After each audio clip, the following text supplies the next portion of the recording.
ज़िलहिज्जा के बाद नाखून और बाल काटना।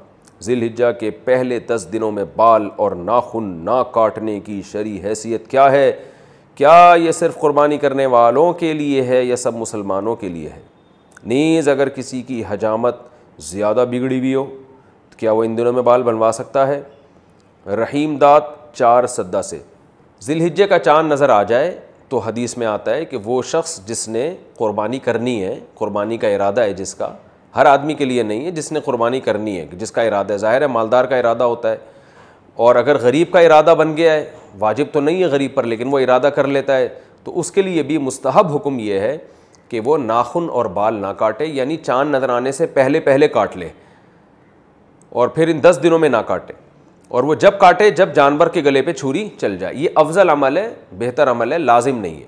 और ये अफजल भी उस सूरत में है कि बाज़ दफ़ा ये होता है कि 40 दिन होने वाले हैं और नाखून बाल आपने कहीं काटे नहीं है, तो फिर 40 दिन की मुद्दत से ज़्यादा तो फिर ये नाजायज़ हो जाएगा। तो फिर ऐसी सूरत में बहरहाल आपको काटने पड़ेंगे।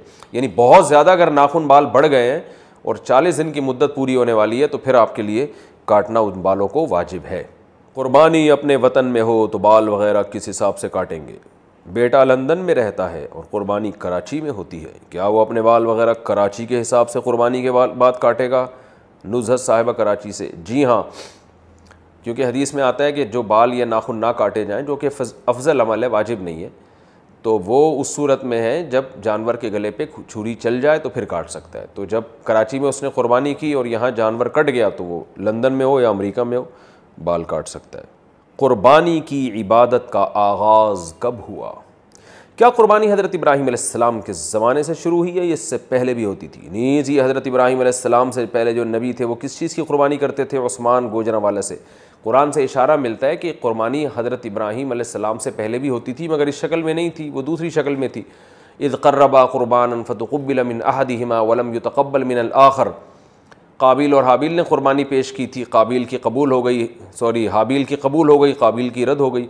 तो उससे भी मुतबादिर यही होता है कि उन्होंने जानवर ज़बह करके अल्लाह के यहाँ पेश किया था, लेकिन कोई सही यकीनी मुस्तनद बात नहीं है इस बारे में।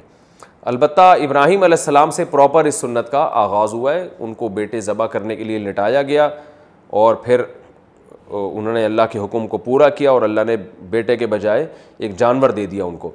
तो हम जो क़ुरबानी की सुन्नत को पूरा करते हैं वो इब्राहीम अलैहिस्सलाम की सुन्नत को ताज़ा करने के लिए, उनकी सुन्नत को ज़िंदा करने के लिए।